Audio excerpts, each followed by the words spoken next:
Buat kalian yang mau mensupport channel ini dengan donasi atau emang sekedar mau beli mimin kopi, kalian bisa pilih antara Super Thanks atau Saweria.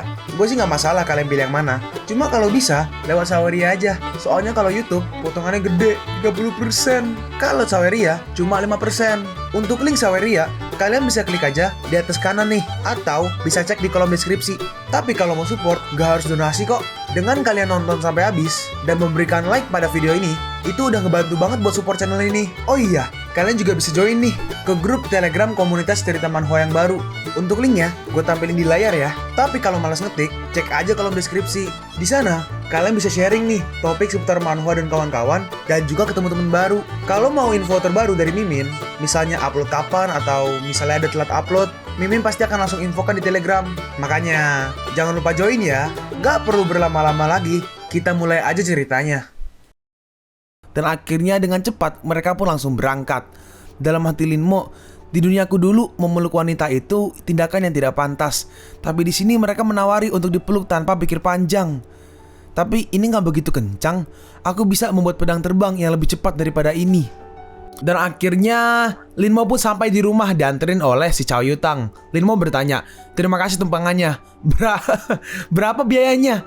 Chow Yutang menjawab, "Berani kau bertanya itu saat sudah ditolong." "Oh ya, bocah gendut, tadi kau bergetar hebat bukan?" Linmo membalas, "Enggak, dan aku akan berkata untuk terakhir kalinya, jangan panggil aku gendut." Maksud Yutang pas bergetar tuh pas dikelilingin sama cewek berotot tadi ya. Kau gak tahu seberapa gendut kamu dulu. Kau bahkan gak peduli orang memanggilmu seperti itu dulu. Bentar, ada gak beres. Sebentar, apa kamu membuatku menunggu lagi hari ini? Dasar idiot gendut. Mana jawaban darimu itu? Bukankah aku bilang akan menunggumu sepulang sekolah? Jadi kita bisa main game. Kenapa kau kabur? Keluargaku bilang kalau aku harus langsung pulang dari sekolah agar tidak sendirian di jalan. Dan iya, aku menunggumu hari ini. Tapi kau juga membuatku menunggu kan? Sebagai wanita, bukannya itu sedikit? Yutang membalas, "Aku punya situasi darurat." Terus tiba-tiba nelfon Yutang. "Halo? Iya, itu udah selesai. Tapi target tadi adalah sesuatu yang jahat dan sangat kuat." Dan akhirnya Yutang pun mau pergi. Yutang berkata, "Hari ini aku tidak akan bertanya lebih jauh padamu, tapi aku pasti akan mengingatnya. Dah, aku pergi." Dan saat di jalan tiba-tiba Yutang berhenti. Bau shampoo dari bocah gendut ini sangat canggung. Aku harus cepat kembali, aku butuh istirahat. Terus tiba-tiba disamperin sama si Chiswan. Dan Chiswan ternyata bareng si Yanhui. "Hei, apa yang terjadi? Apa bocah gendut sedang mencari wanita lagi?" Chiswan nggak pandai bicara, tapi dia hanya ingin bilang padamu kalau Chow Yutang itu wanita perayu. Linmo membalas, "Membosankan." Chiswan melanjutkan, "Dasar anak jalang, siapa yang kau bilang membosankan, ha?" Dan akhirnya Linmo masuk ke kamarnya.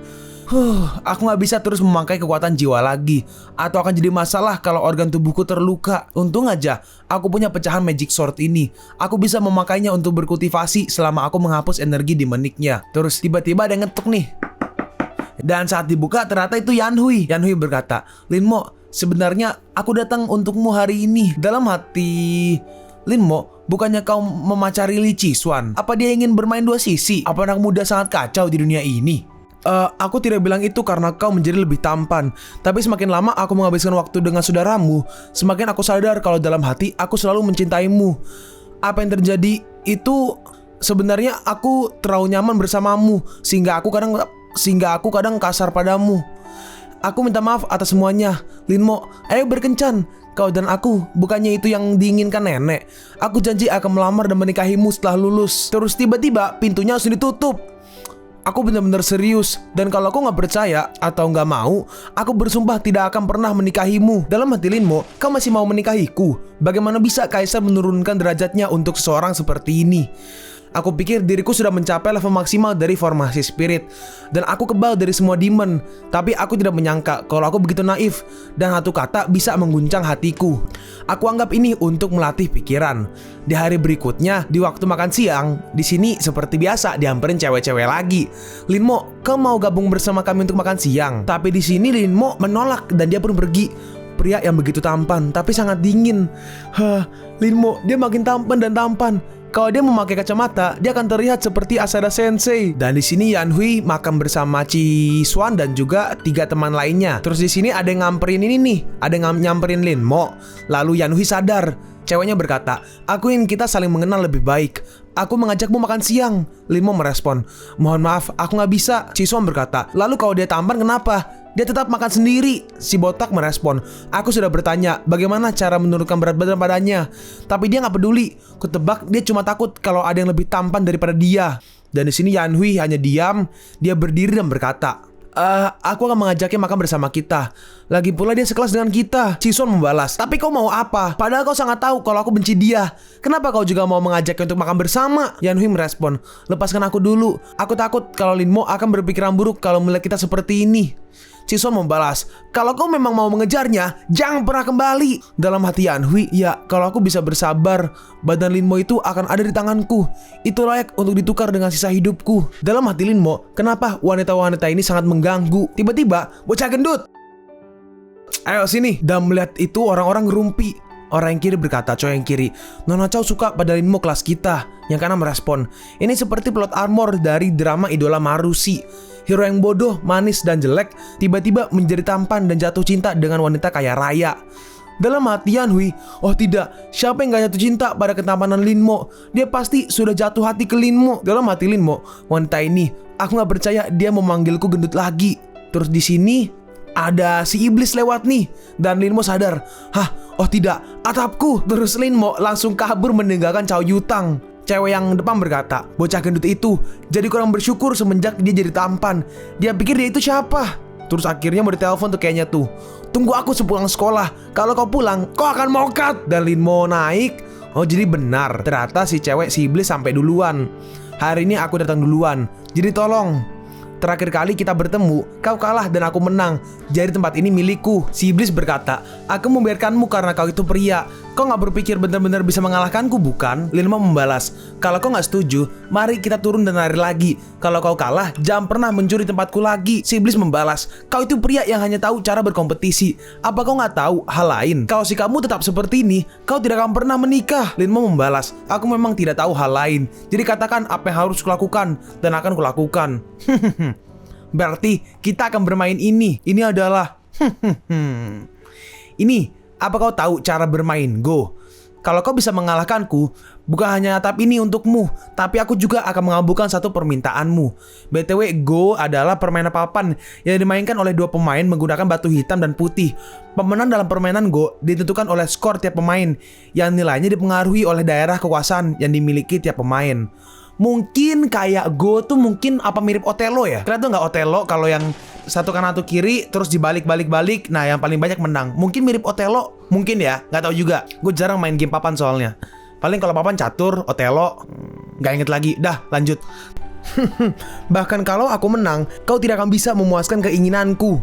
Dalam hati si iblis, dasar gendut. Aku sudah bermain Go dengan bayanganku sendiri selama 10.000 tahun. Kemampuanku melebihi imajinasimu. Dalam hati Linmo, kau naif. Di permainan Go, aku punya sedikit rival di dunia immortal. Kau gak tahu siapa yang kamu hadapi. Mari bermain. Dan akhirnya mereka main. Dalam hati Linmo, sudah jauh ini. Ternyata ini masih pertandingan rank. Apa dia reinkarnasi dari master pemain Go? Dalam hati si iblis, aku tidak menyangka orang ini selain larinya yang cepat, dia juga bisa bermain Go. Sial. Dan suara dari bel sekolah udah bunyi. Dalam hati si iblis, enggak, permainan ini sangat rawan. Kalau aku nggak hati-hati, aku akan dihabisi. Sial, menyedihkan sekali aku dan dia sampai harus bertarung.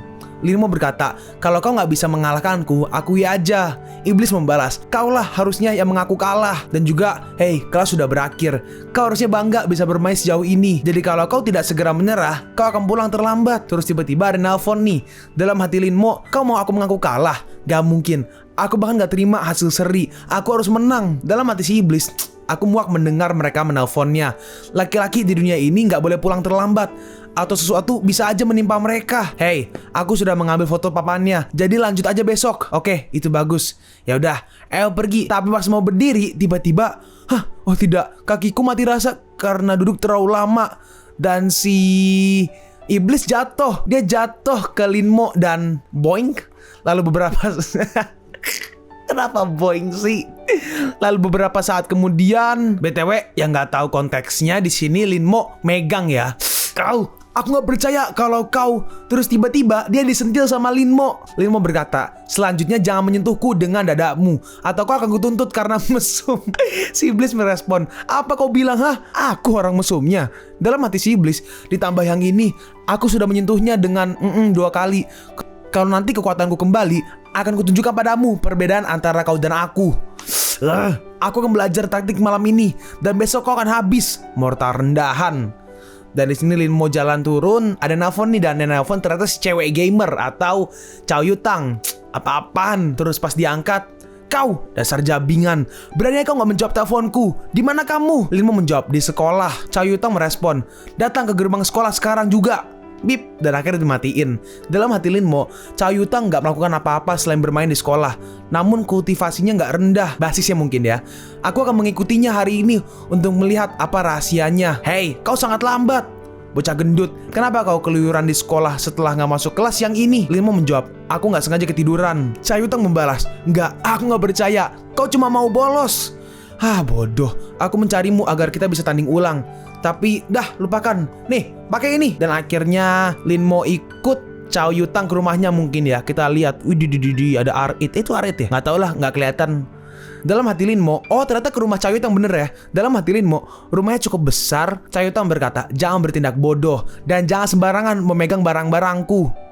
Dan di rumahnya ada komputer, PC, ada PS kah? Nggak tahu deh. Iya, enggak, Sega. Oh, kayak semacam ya konsol lah. Dalam hati Linmo, ini semua hanya permainan dan komputer. Nggak ada yang berkaitan dengan kultivasi. Hei, apa kau merasa nggak berdaya di sini? Linmo bertanya, nggak berdaya? Chow Yutang menjawab, iya. Wanita mengajakmu pergi ke rumahnya, dan kau pergi aja tanpa bertanya, tanpa hati-hati, dan kau langsung mengikutinya. Apa kau mau melakukan sesuatu padaku? Chow Yutang menjawab, kenapa tidak? Sebelumnya kau gendut, tapi sekarang tidak. Itu bukan ide yang buruk juga. Terus di sini si Chow Yutang ngeledek si Linmo. Terus tiba-tiba si Chow Yutang langsung ditonjok sama Linmo. Jangan sentuh aku. Dalam hati Chow Yutang, aku tidak menyangka teknik bela diri pria ini sangat kuat. Bahkan wanita aja bisa langsung tumbang. Hei gendut, aku cuma bercanda. Apa kau serius mau bertarung? Linmo menjawab, iya. Jadi tolong jangan bercanda denganku lagi. Aku tidak suka digoda. Bocah gendut, ayo, aku akan melawanmu 300 ronde. Game ya maksudnya ya. Dalam hati Chow Yutang, aku akan mengalahkannya hari ini. Aku pasti akan mengalahkannya hari ini. Lalu akhirnya main 1-0, 3-0, 47-0. 47 kalah dan 0 menang. Astaga. Terus di sini Linmo berkata, aku harus pulang. Tapi sebelum pulang, Linmo ngeluarin seperti sebuah Shikigami, ya kan? Shikigami ya kalau nggak salah ya panggilannya ya. Kayak kertas-kertas tapi yang bisa dikontrol gitu. Chow Yutang berkata, ayo 1 ronde lagi dan akan kuantar kau pulang. Linmo merespon, ini udah kemalaman. Lanjut lagi kapan-kapan. Ya sudah, aku antar kamu. Enggak, aku akan naik taksi. Dan di sini tuh kertasnya ya di jalan-jalan. Sekarang kita pergi ke rumah Yanhui. Linmo nggak masuk kelas siang. Apa sebenarnya yang dia lakukan? Terus tiba-tiba ada nelfon nih. Yanhui, cepat lihat grup. Sesuatu yang besar telah terjadi. Hah? Linmo pergi ke rumah Chow Yutang. Kalau nggak ada bukti fotonya, aku tidak akan percaya padamu. Astaga, sial. Chow Yutang, aku akan memukulmu dasar jalang. Chow Yutang, berani kau membawa Linmo ke rumahmu. Jalang bodoh. Aku berharap akan ada kecelakaan motor yang menimpa dirimu cepat mungkin. Tapi cuma memakinya aja tidak akan berguna. Tiba-tiba ada suara. Kau ingin balas dendam. Dan di sini Yanhui bingung. Siapa itu? Tunjukkan dirimu. Si iblis ya harusnya ya. Seperti ini mirip seperti yang dipegang sama Linmo. Seperti fraction pedang gitu. Si iblis berkata, gak usah pedulikan siapa. Kau cukup tahu kalau aku bisa memberimu kekuatan untuk mendapat apa yang kau inginkan. Hah? Dan muncul tuh iblisnya di belakangnya. Apakah wanita tua dari novel Feng Ao Tian? BTW, menurut Wikipedia Cina, yang dimaksud itu Phoenix Flower Heaven, yang berarti wanita dengan karakteristik kuat dan angkuh. Dalam hati si iblis, orang ini ada yang salah dengan otaknya. Si iblis berkata, aku adalah Divine Sword nomor 1 di dunia immortal, Chiuyo, yang terpecah karena pertarungan sengit dengan kaisar. Kalau kau membantuku bangkit, aku akan membantu dirimu menjadi immortal dan hidup selamanya. Terserah, Chiuyo, aku mau belajar cara melatih mortality. Sempurna. Dan si iblis akhirnya masuk. Cepat, buka pikiranmu dan melebur dengan ragaku. Chiuyo, kenapa aku tidak merasakan apapun? Si iblis bertanya, kekuatan apa yang kau inginkan? Hipnotis, aku mau belajar hipnotis. Apa kau bisa mengajariku? Gue panggil pedang aja kali ya. Si pedang menjawab, oh ide bagus. Aku punya sebuah skill yang disebut The Dream of the Soul. Hipnotis, hehehe, hipnotis. Dan sekarang kita pergi ke Linmo yang naik taksi. Dalam hati Linmo, aku harap kekuatan mentalku tidak sia-sia. Chow Yutang, aku mau melihat rahasia yang kau sembunyikan. Terus di sini Linmo mengaktifkan skillnya nih. Dia bisa lihat dari kertas Shikigami-nya. Sial, aku kalah 40 kali berturut-turut melawannya. Dalam hati Linmo, kenapa wanita ini masih bermain? Apa dia kultivator palsu? Bagaimana bisa dia mencapai tahap terakhir Chi Refinement seperti ini? Malu-maluin. Aku gak bisa menang melawan orang bodoh itu. Jadi aku akan rajin berlatih. Dalam hati Linmo, orang bodoh. Sungguh berani. Aku gak akan pernah membiarkanmu menang, bahkan jika tubuh ini sampai rusak. Oh iya, aku hampir lupa. Hari ini aku ada kerjaan. Haha. Aduh, sayangnya banyak hal yang harus dilakukan hari ini. Hah? Kerja? Dan di sini Linmo ngeliat si Yutang pakai baju jas. Dia pakai jas plus pakai dasi. Oke, ini sudah bagus. Terus lemarinya dibuka, ternyata waduh, ada AR tuh. Ada M4, ada Scar L, ada samurai katana, ada pistol, Glock, dan lain-lain. Semoga nggak dolar kuning ya gue ngomong gitu. Dalam hati Linmo, walaupun spirituals dan talisman itu kualitasnya medium, di dunia ini mempunyainya aja sudah langka. Lalu di sini dengan cepat si Linmo langsung kertasnya ya, langsung pergi dan langsung menempelkan dirinya di Chow Yutang. Jika aku mengikutinya, aku yakin akan menemukan sesuatu hari ini. Dan ternyata Yutang, waduh keren cok. Motor Yutang ada nosnya cok tuh. Ada nosnya warna biru tuh, ngeri. Yutang pergi ke seperti sebuah mansion pakai motornya seperti biasa. Dalam hati Chow Yutang, sampo apa yang dipakai bocah gendut itu? Kenapa baunya sangat enak? Kok masih bisa-bisanya mikirin shampoo? Hah, membuat helmku seperti punya dia sendiri. Lalu dia pergi ke depan pintu, dibuka. Ada MC nih yang bawa acara. Di hari yang indah ini, mari angkat gelas dan hadiah kita untuk keberkahan penuh hati pada sepasang pengantin baru. Pengantin perempuan sekarang akan bicara. Terima kasih kepada semua teman dan keluarga yang menyempatkan datang di pernikahanku dengan Chen Xiushu, walau jadwal mereka sangat ketat. Pertama-tama, terima kasih kepada kedua orang tuaku. Dalam hati Chow Yutang, mari tunggu sampai selesai. Dan setelah beberapa saat, MC berkata, Selanjutnya, aku mengumumkan kalau upacara pernikahan Chow Linyu dan Chen Xiushu telah resmi berakhir. Mari mulai pestanya. Saat pesta yang mau dimulai, di sini Chow Yutang berdiri. Si pengantin cewek berkata, sayang, apa kau lelah? Hari ini hari yang cukup sibuk. Chen Xiushu merespon. Chen Xiushu itu yang cowok ya harusnya ya. Intinya yang kiri lah, cowoknya lah. Untungnya kita bisa bebas setelah mengganti pakaian dan makan untuk sebentar. Lalu di sini Chow Yutang pergi menghampiri si cowok dan si cowok sadar. Ceweknya bertanya, apa ada yang salah? Chen Xiushu, keinginanmu sudah terkabul. Waktunya untuk pergi. Emangnya semudah itu untuk mereka memuaskan keinginanku? Dan tiba-tiba dia berubah menjadi serigala, manusia serigala. Dia menyerang ke arah Chow Yutang, tapi Chow Yutang berhasil menghindarinya. Chow Yutang memunculkan pedangnya dan langsung menyerangnya dan mengenai matanya. Lalu untuk gerakan finishing, Chow Yutang langsung lehernya. Terima kasih. Dan dia pun akhirnya mau cut. Hah, Xiu. Dalam hati Chen Xiushu, maafkan aku Ayu. Kalau aku mau cut, aku tidak akan pernah melihatmu lagi di hidup ini. Jadi biarkan aja dia menghabisiku. Dia sepertinya orang yang adil. Dia akan memaafkan dan menolong dirimu hingga kau akhirnya bisa hidup tanpa ketakutan. Sekarat di depanmu seperti ini. Entah kenapa aku merasa malu. Terus si fiancé-nya langsung maju menghampirinya. Kau menghabisinya. Xiu, jangan mati. Telepon polisi, telepon ambulan. Kau akan kuhabisi kau. Kau gak tahu apapun tentang suamimu. Dia adalah rubah yang punya spesialisasi menghisap energi dari wanita dan menjadikannya istri. Semua korbannya berakhir buruk. Benci aku semaumu. Ini pekerjaanku. Walaupun setelah ini kau akan lupa padaku. Lupakan ini. Dan akhirnya si cewek pun pingsan. Hey, sudah ditangani. Datang dan beresi sisanya. Lalu di sini si kertasnya turun dan pergi si ke rubahnya itu, Chen Xiushu. Rubah pengubah bentuk ini, dia berguna untukku. Kalian pun sampai di penghujung video ini.